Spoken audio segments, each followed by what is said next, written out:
नमस्कार, मैं हूं प्रवीण गौतम।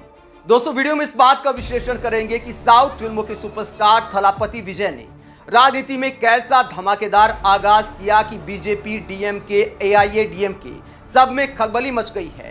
पहली राजनीतिक रैली में थलापति विजय पीएम मोदी को किस तरह सुना गए और राहुल गांधी का किस मुद्दे पर समर्थन किया है, पूरा विश्लेषण इस वीडियो में करेंगे। पहले बात करते हैं कि थलापति विजय ने राजनीति में जो एंट्री मारी है और पहला ही सुपरहिट शो करके दिखाया है। तमिलनाडु के विल्लुपुरम जिले में उन्होंने एक रैली को संबोधित किया। पहली राजनीतिक रैली थी नई पार्टी के निर्माण के बाद।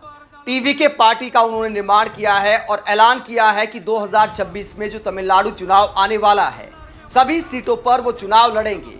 थलापति विजय के अगर फिल्मी करियर की बात करें तो अभी उनकी फिल्में लगातार सुपरहिट हो रही थी। उसके बावजूद फिल्मी करियर को छोड़कर अब वो राजनीति के मैदान में कूद गए हैं और नई पार्टी का निर्माण किया है, जिसकी पहली रैली में 2 लाख से ज्यादा पब्लिक आई। 2 लाख से ज्यादा लोग थलापति विजय को सुनने के लिए आए। तमिलनाडु के राजनीतिक एक्सपर्ट का कहना है कि ये तमिलनाडु की राजनीति को बदलने वाला आगाज है। हिंदुस्तान टाइम्स का आर्टिकल आप देख सकते हैं, जिसमें तमिलनाडु के कुछ राजनीतिक एक्सपर्ट्स का हवाला दिया गया है कि ज्यादातर भीड़ जो थलापति विजय की रैली में आई वो ऑर्गेनिक भीड़ थी, यानी मैनेज करके नहीं लाई गई थी, दारू या पैसे में नहीं लाई गई थी। ये कहा गया है कि बहुत सारी चुनावी रैलियों में या राजनीतिक रैलियों में बसों में भीड़ लाई जाती है, लेकिन इस रैली की अगर बात करें तो कारों से भी बहुत ज्यादा पब्लिक आई थी। इसका मतलब है कि मिडिल क्लास और अपर मिडिल क्लास के लोग भी थलापति विजय को सुनने आए थे।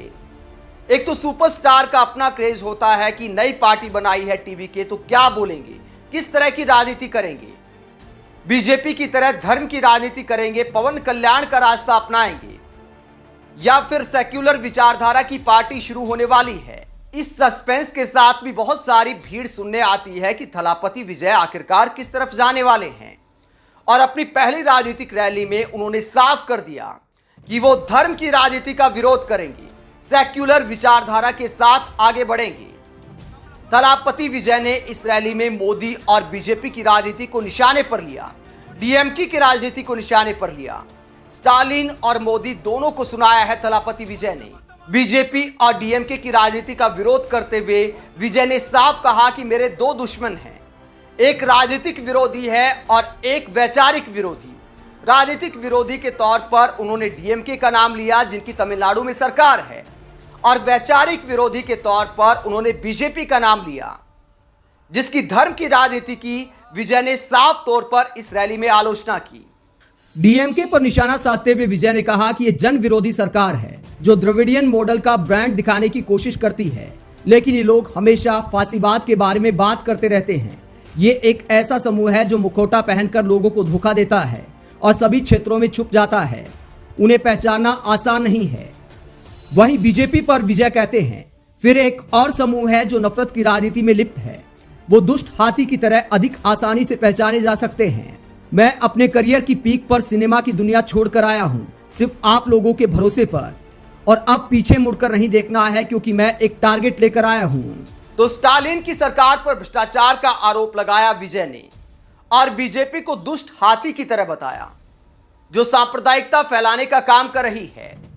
यह आरोप लगाया है विजय ने और कई मुद्दों पर और भी बीजेपी का विरोध किया, जैसे कि राज्यपाल के पद के दुरुपयोग का मुद्दा उठाया और उसे खत्म करने को बैक किया कि राज्यपाल का पद होना ही नहीं चाहिए, क्योंकि तमिलनाडु में जो स्टालिन की सरकार है उसको भी परेशान करने का आरोप लगाया जाता है और भी कई राज्यों में यह माना जाता है कि राज्यपाल चुनी हुई सरकार के काम में अड़ंगा डाल रहे हैं। इसके अलावा राहुल गांधी की एक मांग का समर्थन किया है, जातिगत जनगणना का समर्थन किया है थलापति विजय ने कि जातिगत जनगणना होनी चाहिए, और साफ कहा कि हमारी पार्टी शिक्षा, स्वास्थ्य, रोजगार जैसे मसलों पर काम करेगी। महिलाओं के आरक्षण को 50% तक करना चाहिए। ये प्रमुख मुद्दे रखे हैं थलापति विजय ने। इसके अलावा यह भी कहा कि किसी भी तरह का भेद नहीं होना चाहिए, धर्म, जाति आदि के आधार पर किसी तरह का भेदभाव नहीं होना चाहिए। थलापति विजय ने दावा किया कि मैं तमिलनाडु में राजनीति को बदलने आया हूं, भ्रष्टाचार मुक्त सरकार देने आया हूं।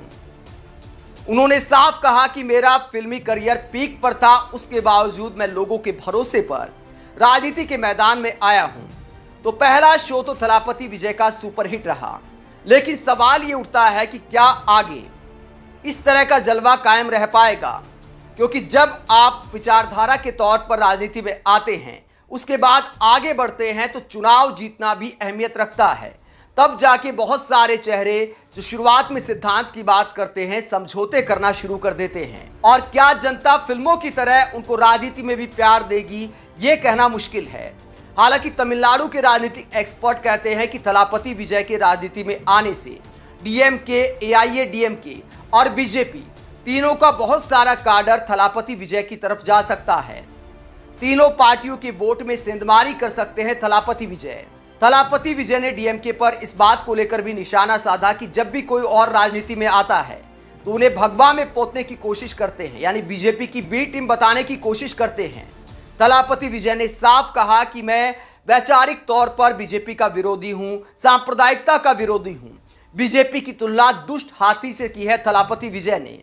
आप थलापति विजय की राजनीति में नए दल के साथ एंट्री को लेकर क्या सोचते हैं? कमेंट बॉक्स में अपनी राय जरूर दें। अगर आप हमारी पत्रकारिता को पसंद करते हैं तो थैंक्स के ऑप्शन का भी इस्तेमाल कर सकते हैं। इसके अलावा वीडियो को लाइक करें, चैनल को सब्सक्राइब करें। नमस्कार।